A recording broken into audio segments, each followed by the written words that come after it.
Salut à tous et merci d'être avec nous pour cette nouvelle balade à travers notre belle planète bleue. Mesdames, Messieurs, bienvenue sur cette Blue Planet. Aujourd'hui, nous allons à la découverte des plus beaux paysages d'Afrique et nous mettons directement le cap sur l'Afrique du Sud.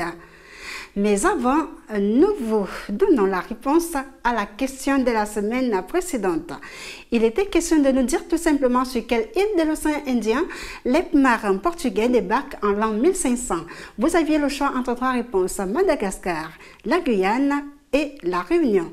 Et la bonne réponse est Madagascar, la grande île de l'océan Indien. À présent, je m'en vais vous raconter une petite histoire.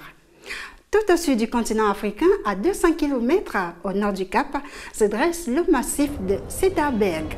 Il s'agit d'une petite chaîne de montagnes dont les sommets les plus hauts culminent à 2000 mètres d'altitude.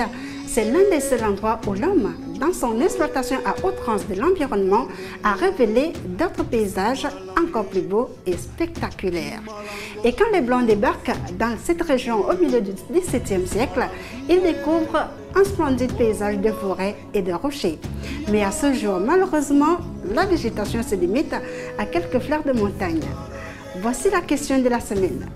Comment appelle-t-on la chaîne de montagnes du Cap en Afrique du Sud, dont le nom vient du mot cèdre? Vous avez le choix entre trois réponses. La réponse A, le corail. La réponse B, le Cederberg. Et la réponse C, le Kilimandjaro. La réponse, elle, se trouve évidemment dans ce documentaire qui va suivre. Alors, on se retrouve juste après. Tout au sud du continent africain, à 200 km au nord du Cap, se dresse une petite chaîne de montagnes dont les sommets les plus hauts culminent à 2000 mètres. Ce massif est l'un des seuls endroits au monde où l'homme, en exploitant l'environnement à outrance, a révélé d'autres paysages plus sauvages et plus spectaculaires encore.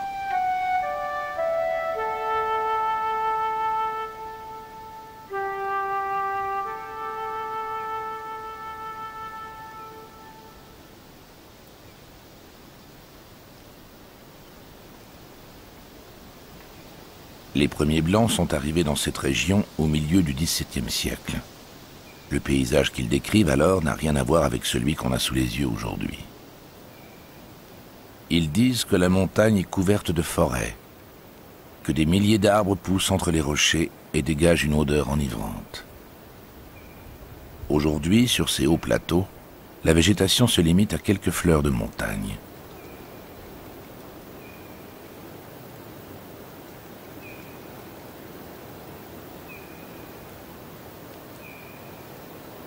Les arbres qui cachaient autrefois les rochers étaient de grands cèdres. Ils ont laissé leur nom à ces massifs montagneux qu'on appelle les Cederberg.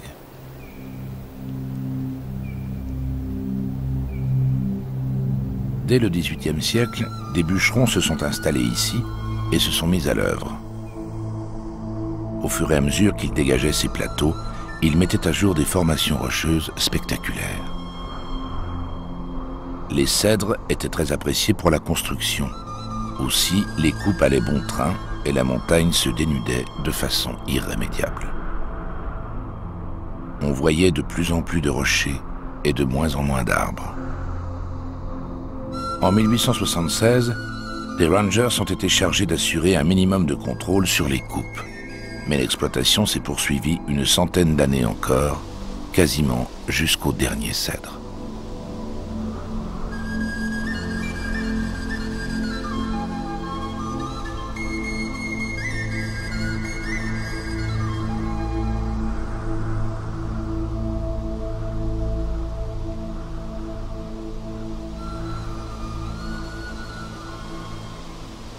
Aujourd'hui, les Cederberg sont complètement défrichés. On a entrepris d'y replanter quelques-uns des arbres qui les couvraient autrefois, mais on s'attache surtout à protéger les trésors révélés par cette mise à nu. Un ensemble somptueux de formations rocheuses travaillées par l'érosion.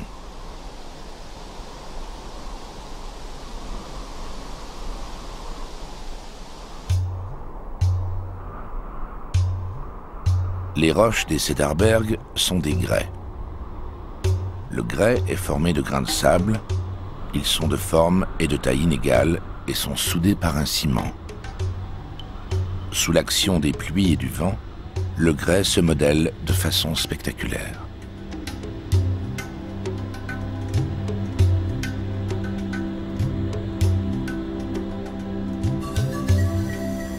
La roche graiseuse est fragmentée naturellement. L'érosion attaque principalement au niveau des joints qu'on appelle des diaclases. Elle les élargit jusqu'à provoquer des éboulements entiers de pans rocheux, ce qui dégage des pitons et des tours.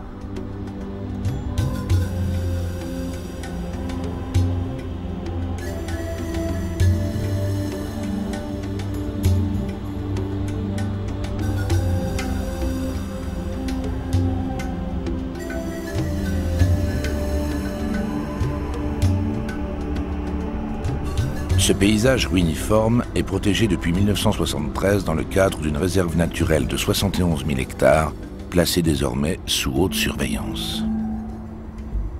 On admet quotidiennement tout au plus une cinquantaine de personnes sur chacun des 3 sentiers qui permettent d'accéder à ces chefs-d'œuvre naturels.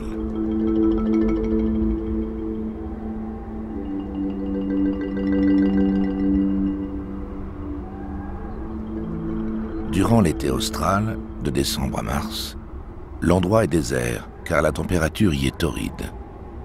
En hiver, il règne au contraire sur ces hauts plateaux un froid vif. Entre ces 2 saisons, les visiteurs des Cederberg se rendent inévitablement auprès de la formation rocheuse la plus connue du massif, la Maltese Cross.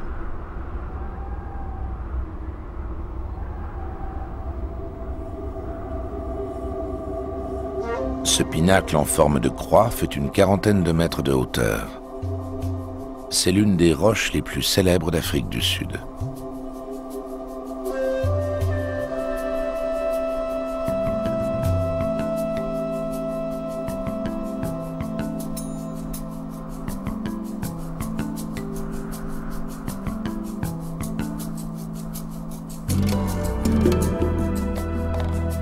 Au Cederberg, il n'est pas toujours facile de distinguer les chefs-d'œuvre de la nature des ouvrages réalisés par les hommes.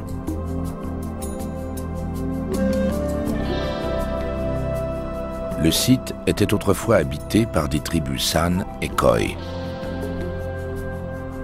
Ces gravures rupestres datent pour les unes de 300 ans à peine, mais d'autres sont beaucoup plus anciennes et remontent à 6000 ans.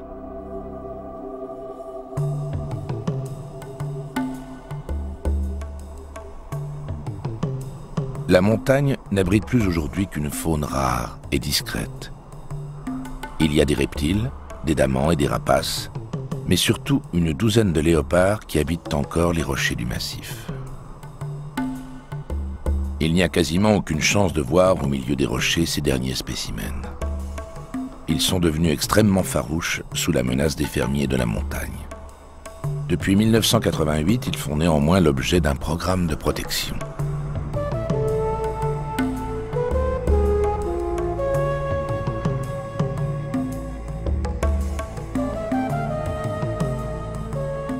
Les tronçonneuses se sont tues il y a une trentaine d'années à peine. Dépouillés de leur verdure, les Cederberg s'installent paisiblement aujourd'hui dans la sérénité rocailleuse de leur nouveau paysage.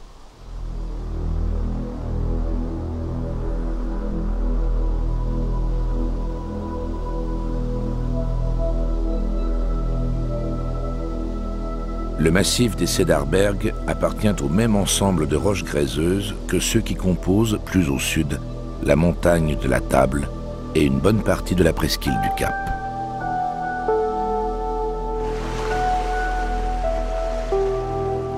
Les rivages de cette région sont parmi les plus variés et les plus beaux d'Afrique.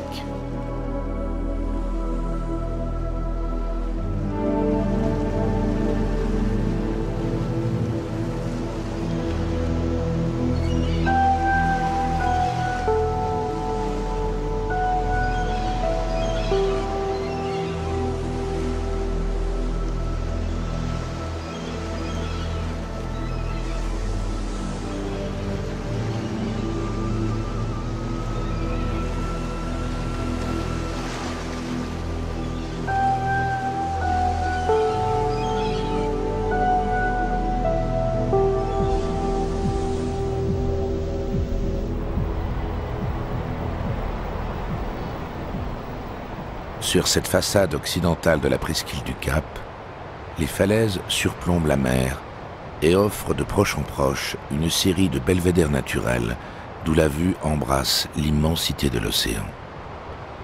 Ici, l'Atlantique a quelque chose de mythique. Ses eaux baignent un bout du monde.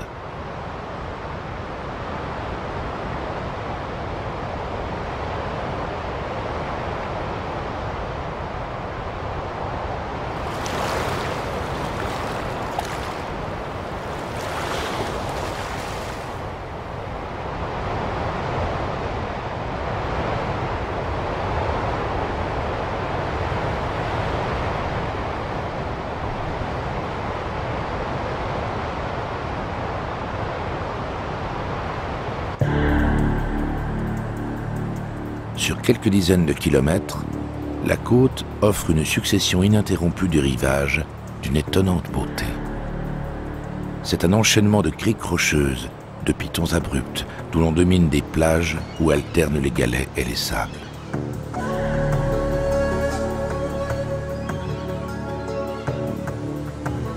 À quelques kilomètres de là, les eaux de l'Atlantique et de l'océan Indien se mélangent. On dirait qu'elles concourent, qu'elles s'empressent de nous livrer un éventail des plus beaux rivages qu'elles savent faire, avant d'arriver l'une et l'autre au bout du continent.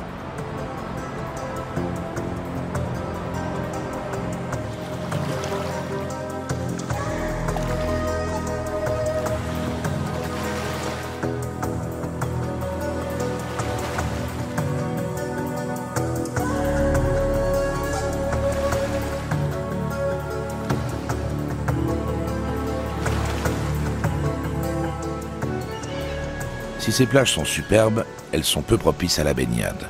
La température de la mer oscille ici entre 11 et 17 degrés. Faute de convenir aux humains, c'est parfait pour les manchots.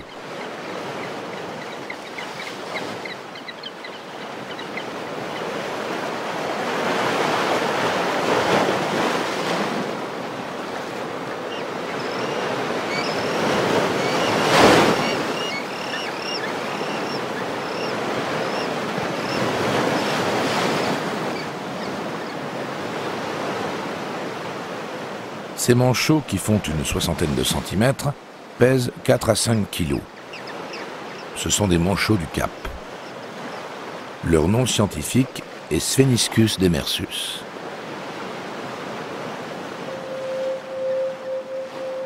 Chez les oiseaux, il y a 4 espèces du genre Spheniscus.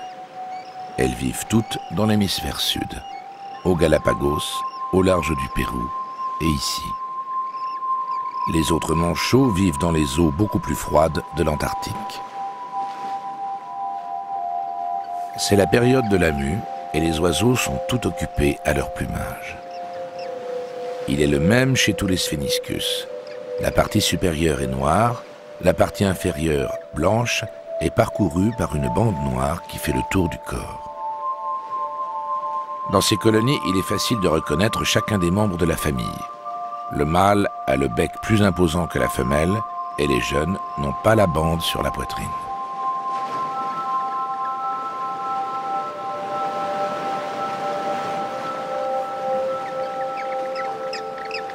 Les manchots sont des oiseaux, mais avec des caractéristiques très particulières.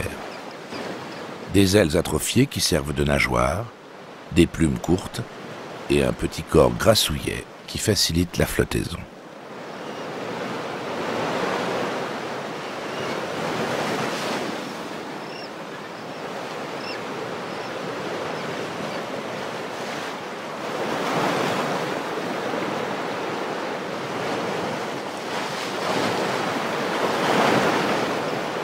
Les manchots sont parfaitement à l'aise dans l'eau. Ils adorent y jouer et peuvent même y dormir. Mais ils ne s'éloignent jamais à plus d'une cinquantaine de kilomètres de la côte.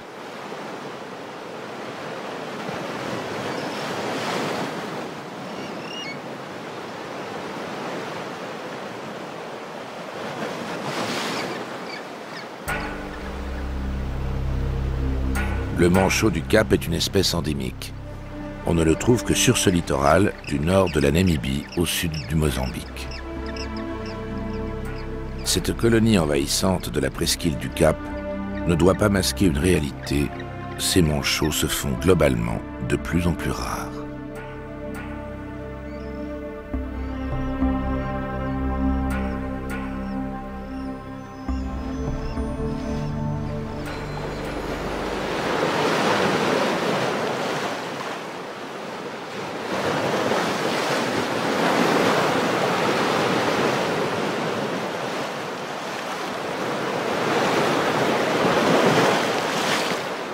S'il n'était encore relié au nord-est par une minuscule bande de terre qui le rattache au Moyen-Orient, le continent africain, avec ses 30 millions de kilomètres carrés, serait la plus grande île du monde. Il est baigné par l'Atlantique et l'océan Indien, la Méditerranée et la mer Rouge. Il offre des milliers de kilomètres de rivages qui bordent tantôt des plateaux, tantôt des montagnes, parfois des forêts, souvent des déserts.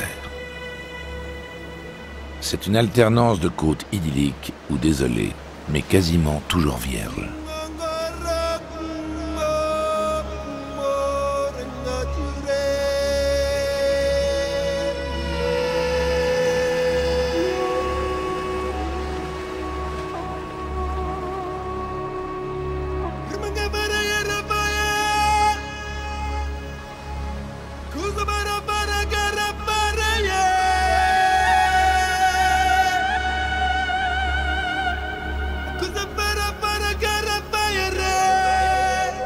Il y a des rivages que les hommes ont plus de mal que d'autres à conquérir parce qu'ils sont incertains.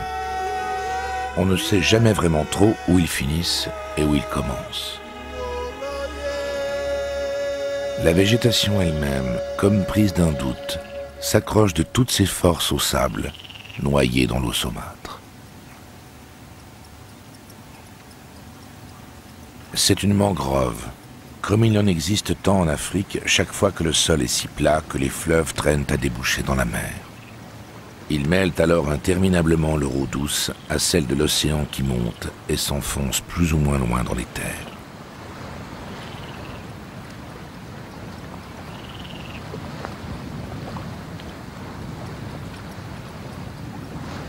La mangrove est un monde interlope qui fait le bonheur de ceux qui apprécient le confort des eaux intérieures et les ressources de la mer.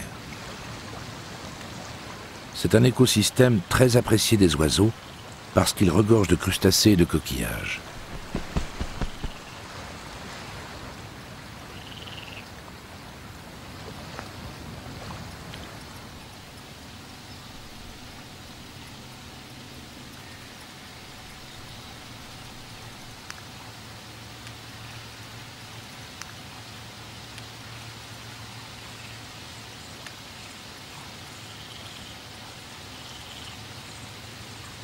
La mangrove est un décor. Elle offre le paysage à la fois inquiétant et paisible d'une végétation incontrôlable qui n'en finit pas de s'étendre.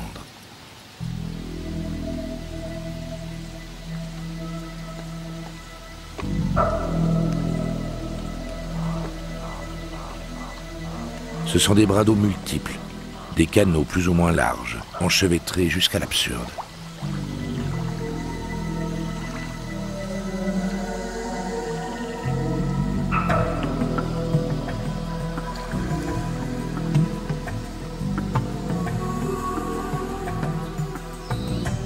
Les palétuviers, gorgés de chaleur moite, imposent leur croissance et définissent le tracé d'un labyrinthe à la fois un peu inquiétant, mais aussi paisible et magnifique.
À un moment ou à un autre, l'un de ces couloirs de verdure s'ouvrira sur un bras plus grand qui débouchera sur la mer.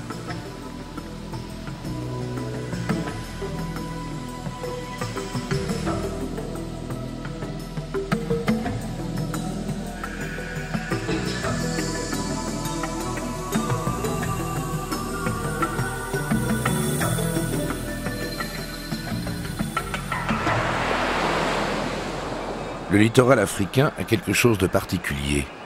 Par rapport à sa surface, la longueur des côtes est modeste. Elle est de 28 000 km, soit 10 000 de moins que le littoral européen. Cela s'explique par une raison simple. Le rivage est peu articulé.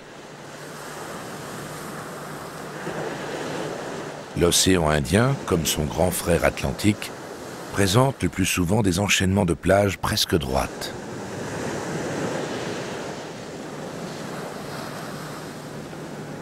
De l'autre côté du continent, le petit territoire du Gabon est juste à cheval sur l'équateur. Il est bordé de 800 km de côte baignée par l'océan Atlantique. Le littoral est essentiellement constitué de plages de sable fin.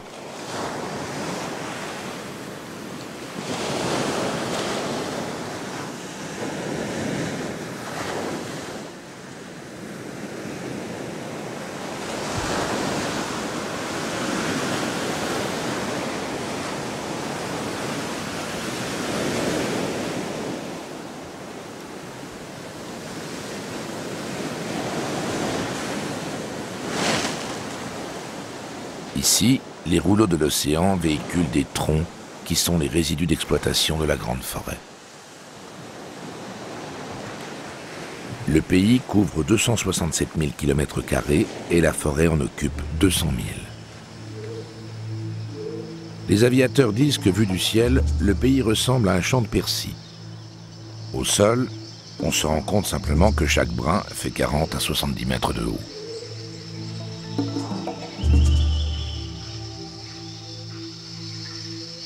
Des centaines d'espèces différentes se combinent, s'interpénètrent, se superposent en d'innombrables compositions. On distingue ici deux types de forêts, la forêt primaire et la forêt secondaire. La forêt équatoriale primaire recouvre tout l'ouest du pays. De sa masse émergent quelques colosses dont le tronc peut mesurer plusieurs mètres de large. Les lianes s'enroulent autour de ces colonnes et partent à la conquête de la lumière.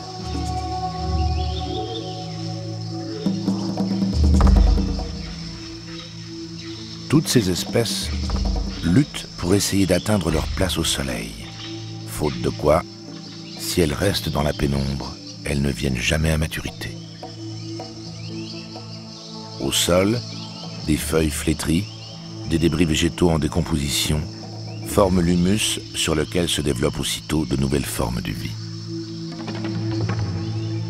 La forêt vierge primaire, la rainforest, ne cesse de reculer au profit de la forêt secondaire qui repousse plus ou moins spontanément à l'endroit où l'on a déjà exploité les arbres. La forêt secondaire se distingue de la forêt primaire par son sous-bois. Il est dense, incroyablement enchevêtré et quasiment infranchissable.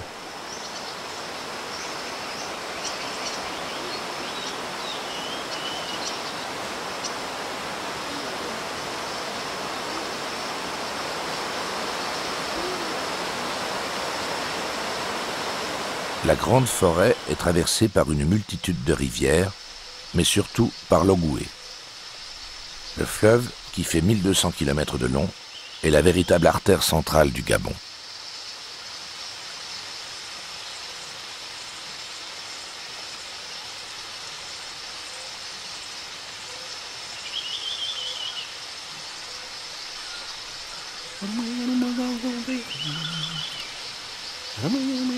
Quand il approche de la mer, l'Ogoué ne semble plus savoir quoi faire de ses eaux. Il les disperse en une multitude de bras qui vont alimenter l'un des sites les plus beaux d'Afrique, les lacs de Lambaréné. Le site est célèbre parce qu'Albert Schweitzer y a ouvert au début du XXe siècle un centre de soins pour les lépreux. Lambaréné est la porte d'accès d'un ensemble hydrographique d'une rare beauté. Ici, les lacs s'enchaînent, entre eux et avec les 1000 bras du fleuve.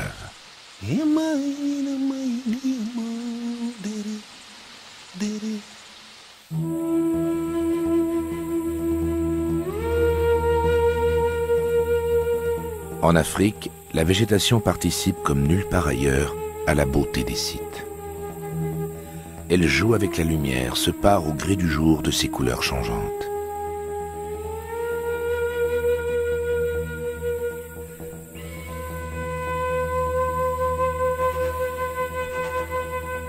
La silhouette d'une plante, d'un arbre, peut à elle seule résumer une région, générer une émotion.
C'est le baobab qui se mêle souvent aux plus belles images de l'Afrique.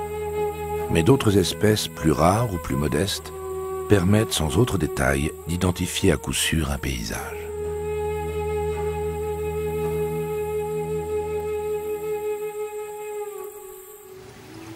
La silhouette de l'arbre carquois révèle inévitablement une région aride d'Afrique australe.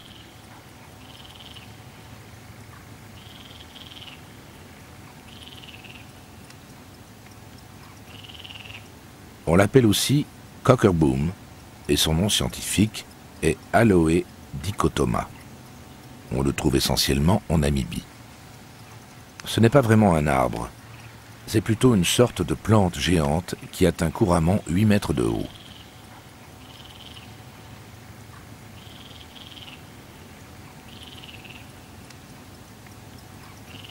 Au sud-est de la Namibie, au nord de Keetmanshoop, ce paysage étonnant doit tout son caractère à la présence de quelques centaines de cockerboom. Cette densité toute relative est si rare qu'on parle ici d'une véritable forêt. Le cockerboom pousse essentiellement en milieu rocheux parce qu'il profite ainsi de la chaleur emmagasinée par les cailloux. C'est sans doute davantage par confort que par nécessité, car cette plante est très rustique et peut même s'accommoder du gel. Le nom des arbres carquois leur vient de l'usage qu'en faisaient les Bushmen.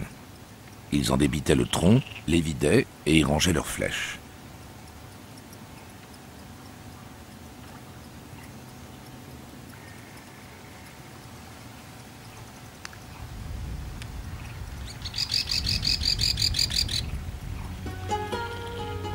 Dans la partie septentrionale de l'Afrique, c'est le palmier dattier qui rythme les paysages.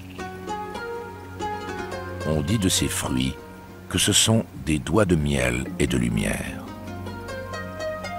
L'abeille en prend le sucre, l'homme la pulpe, et le chameau en mange le noyau, qui est une véritable petite réserve de cellulose. Cet arbre peut transformer à lui seul un paysage monotone et austère en une sorte d'Éden inattendu. On ne sait trop si c'est par contraste que le charme opère, ou si cette beauté soudaine tient à l'élégance de sa silhouette. En tout cas, ces palmes en couronne opèrent une véritable magie. Elles créent au sol une ombre diffuse qui préserve un peu d'humidité et atténue l'aridité du climat.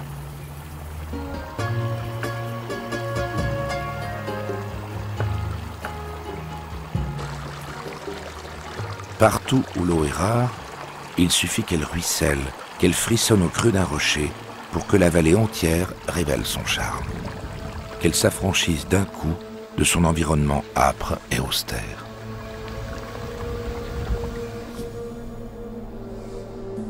Le désert est par nature économe de ses effets. Avec un rien, une courbe, un horizon, un arbre mort, il crée des paysages où s'exprime la beauté pure. Dans ces grands déserts, l'Afrique suscite l'infinie variété d'émotions qui naissent du choc avec une nature extrême. Ces pierres blanches sont dispersées dans les sables au sud du Sahara. Ce ne sont que des marbres, plus précisément des cipolins, des roches calcaires composées de cristaux de calcite. Ici, dans cette région du Zagado, elles prennent des reflets bleutés qui tranchent avec les sables roux. La nature les a étalées, érodées au hasard, mais dans une telle harmonie qu'on dirait une exposition de sculptures minérales.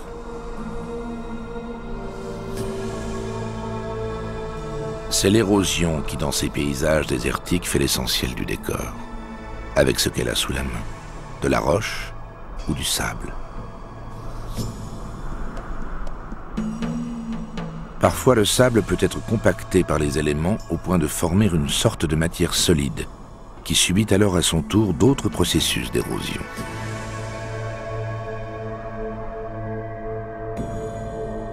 Ces curieux mamelons de sable dur se sont formés dans la région des oasis en Tunisie, à Debakcha, entre le golfe de Gabès et la frontière de l'Algérie.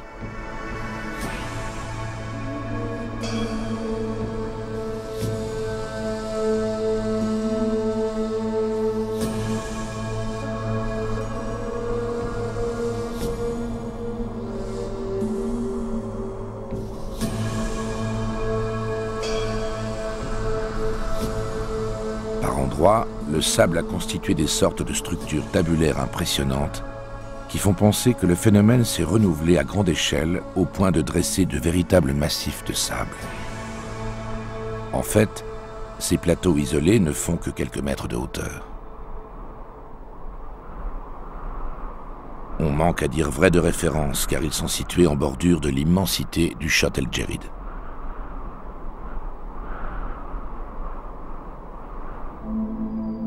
Ce chott est le plus grand d'Afrique du Nord. Il s'étend sur 200 km. C'est une gigantesque étendue de sel qui, à la saison humide, se transforme en une sorte de mare infinie d'eau saumâtre. C'est le pays des mirages, le spectacle d'une illusion qui naît du sol surchauffé. C'est un phénomène de réfraction. Ce sont des images lointaines, littéralement piégées dans des superpositions de couches d'air qui nous parviennent quelques kilomètres plus loin et renversées. Au cours de sa longue histoire géologique, le continent africain a heurté à plusieurs reprises le bloc de l'Europe. Ces chocs ont généré des plissements au niveau du territoire du Maroc. Cela s'est traduit par l'apparition sur un axe nord-est d'une série de 6 chaînes de montagnes, toutes parallèles les unes aux autres. Ces montagnes composent le massif du Haut Atlas central.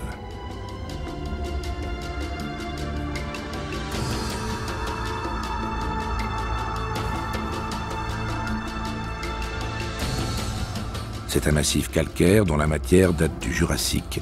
Autrement dit, ces roches ont environ 180 millions d'années. Elles présentent aujourd'hui un aspect très différent de celui qui était le leur à l'origine.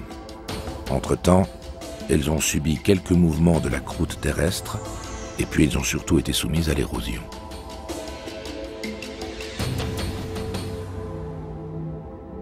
Le Haut Atlas culmine à 4000 mètres.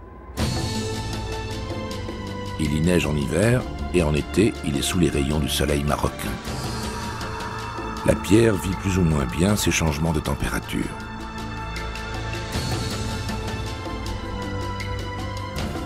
Le massif doit ses paysages les plus spectaculaires au travail d'érosion des oueds.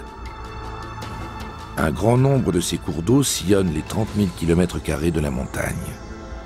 Leur cours est irrégulier et ils sont souvent à sec. Mais chaque fois que leurs eaux sont gonflées par les pluies, ils sont capables de littéralement trancher la montagne. En dépit de son aspect desséché, l'Atlas est un grand collecteur de pluie. En fait, c'est même le principal réservoir d'eau du Maroc. C'est dans cette partie sud de la montagne, à la lisière du massif, que les cours d'eau ont creusé les ouvrages les plus impressionnants. Celui-ci est renommé entre tous. Ces gorges ont été taillées en quelques dizaines de milliers d'années par un oued au comportement le plus souvent modeste, le Dadès.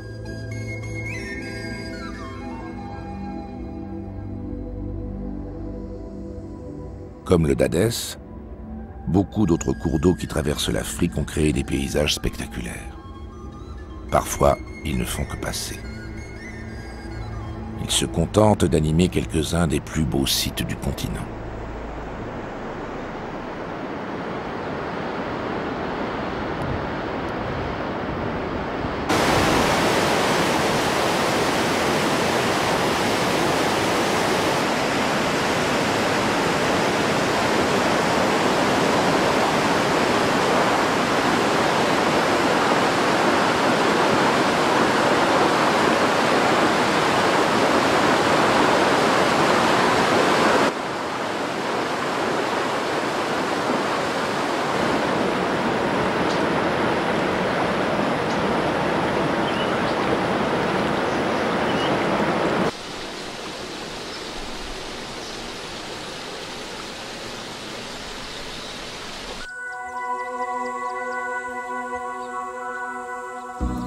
Quand l'alpiniste écossais Halford Mackinder a découvert cette région à la fin du XIXe siècle, il s'est demandé s'il était vraiment en Afrique. Il a même eu ces mots « Je me croirais presque dans les Downs anglais ». En fait, cette région de montagne africaine n'a de britannique que le nom. On appelle aujourd'hui ce massif les Aberdare. Auparavant, le peuple Kikuyu les nommait Nyandarua, ce qui veut dire « la peau étendue en train de sécher ». Un nom énigmatique pour une région où il pleut pratiquement tout au long de l'année. La plupart des cours d'eau du Kenya prennent leur source dans ces montagnes qui culminent à 4000 mètres. Cet endroit reste l'un des plus beaux et des plus sauvages du pays.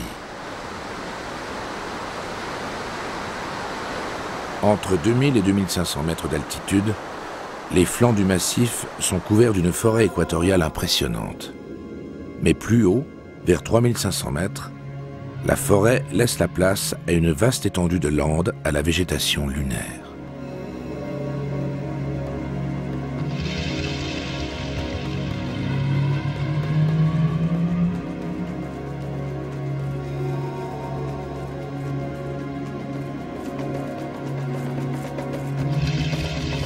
La chaîne des Aberdare forme sur 70 km au cœur du Kenya la paroi orientale de la vallée du Rift.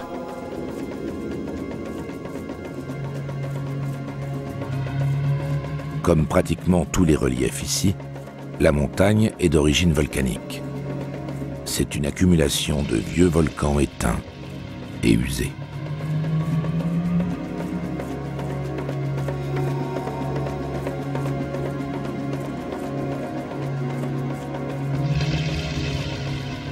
Au sud-est du pays, dans la même atmosphère humide, se dresse une autre chaîne de montagnes, elle aussi volcanique, la chaîne des Shoulou Hills.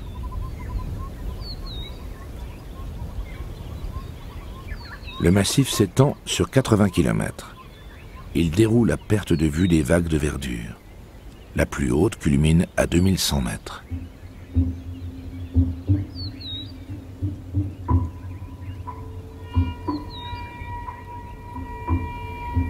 Ces reliefs ne laissent pas de doute sur la façon dont ils sont apparus. Ils sont très récents.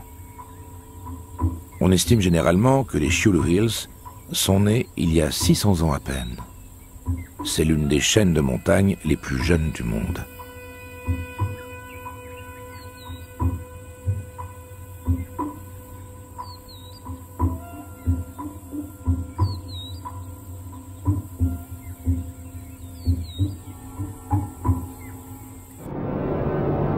Un cône encore ouvert, une immense coulée de lave semble fraîchement sortie du volcan pour s'épancher dans la vallée. Ces grandes étendues ont été longtemps l'un des hauts lieux du braconnage. On raconte que les tueurs d'éléphants venaient se réfugier à l'intérieur de la coulée, dans les cavités naturelles de la lave.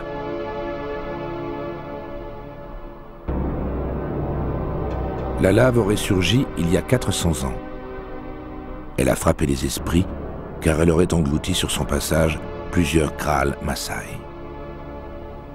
Les kraals sont des regroupements de huttes encerclées d'épineux qui servent d'habitat aux tribus nomades de la région. On l'appelle Shitani Flow, autrement dit la coulée du diable.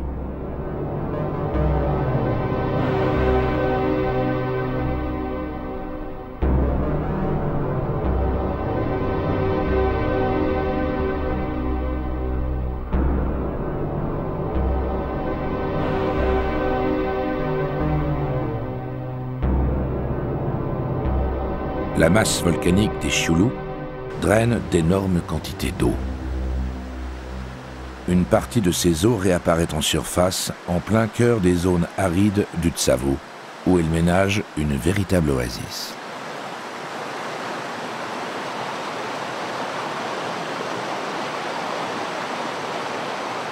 L'endroit s'appelle Mzima Springs. Il est situé dans la partie nord du parc national de Tsavo-Ouest.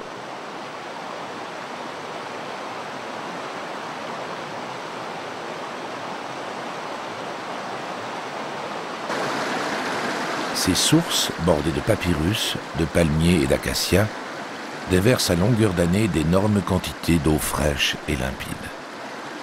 Le débit des sources peut atteindre jusqu'à 20 millions de litres à l'heure. Ces eaux sont absolument pures. Elles ont été parfaitement filtrées au cours de leur traversée des terres volcaniques. L'eau de Mzima alimente depuis plusieurs décennies la ville de Mombasa, située à 250 km de là. Pour rejoindre la ville sur l'océan Indien, l'eau circule dans un pipeline.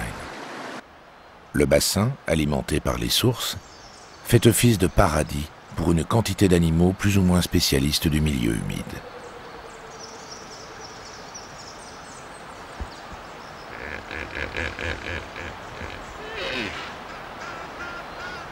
Aujourd'hui, les 3/4 du flot de la source sont détournés de leur cheminement naturel. Cela a pour conséquence d'appauvrir l'écosystème et de réduire sensiblement la vie aquatique en aval.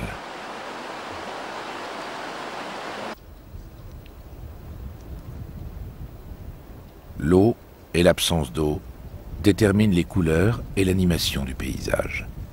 Après des mois de sécheresse, il suffit qu'apparaisse un ruissellement et la vie ressort, d'on ne sait où, pour s'engorger avec gourmandise.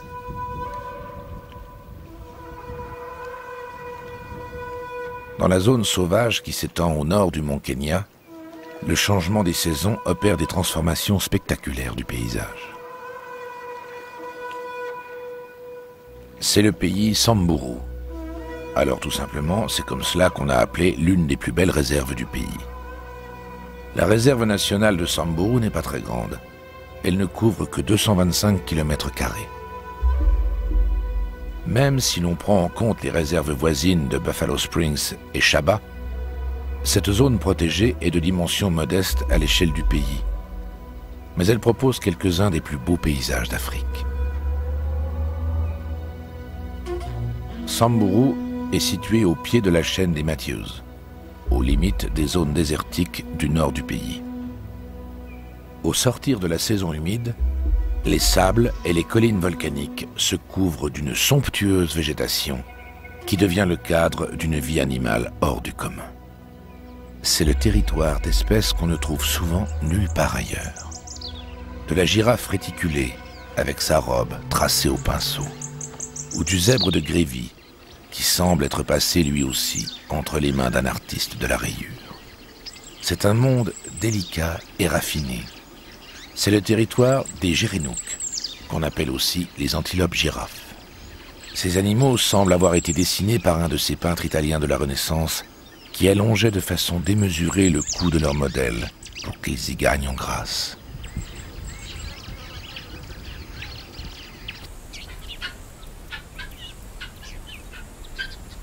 Même les oiseaux vulgaires comme les pintades ont allongé et arrangé leurs plumes.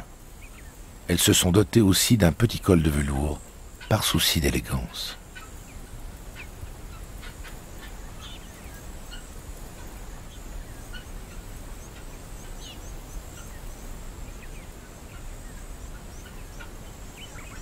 Le lit asséché d'une rivière qu'on appelle ici une louga rappelle ce petit monde à une réalité plus austère. Bientôt viendra le temps de la saison sèche, où la vie sera plus dure, l'eau et la végétation plus rares. Le paysage va perdre ses couleurs franches, jaunir, mais il y trouvera un nouveau charme, même s'il est plus commun, plus conforme à l'image qu'on a habituellement de la savane africaine.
Même au plus fort de la saison sèche, l'Ewaso Nihiro roule ses eaux opaques au milieu du paysage.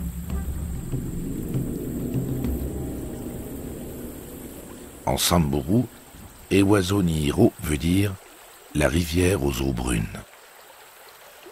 Depuis les débuts de l'histoire de l'humanité, l'Ewaso Nihiro n'a jamais été asséché. Il n'a jamais cessé de couler.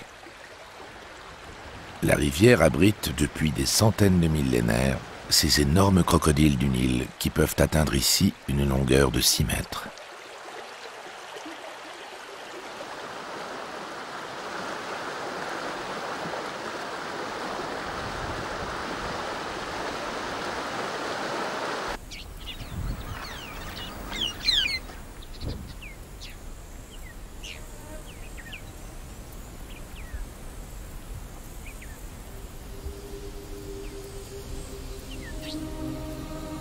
C'est l'Afrique, telle qu'on l'imagine. Un monde où rien n'a changé, peuplé d'animaux qui occupent un environnement intact.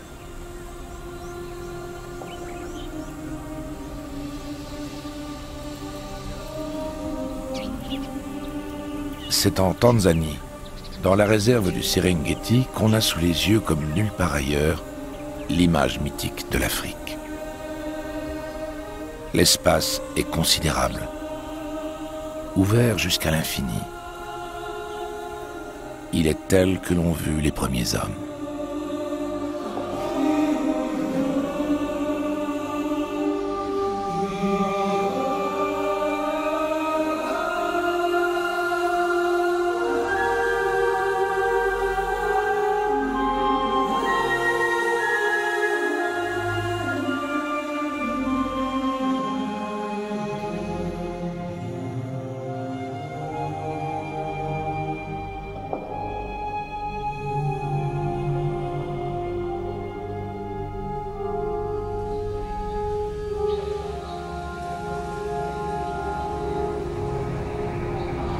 L'Afrique regorge de décors somptueux et de terres encore vierges. Mais c'est ici que l'émotion est la plus forte. On a le sentiment fugitif mais intense de partager avec de lointains ancêtres ces paysages de l'aube de l'humanité. J'espère que vous avez pu savourer avec nous ce beau paysage aux rivages les plus variés et les plus beaux d'Afrique.